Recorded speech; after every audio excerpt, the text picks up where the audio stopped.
Hi guys, today we'll talk about how can you disable auto correction on your iPhone. We're going to figure out the solution or know how you can do that on your app. So you just follow these ways, then it's going to work with you. All you have to do in first, you just click here on settings here, just click on it.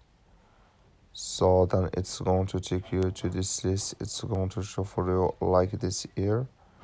So then you go down, just keep going down here. You click here on general here, just click on it. Then you come to next zip here, it's going to show for you like this here. Then you go down. So then you click here on keyboard, just click on it. You come to next zip here, it's going to show for you like this.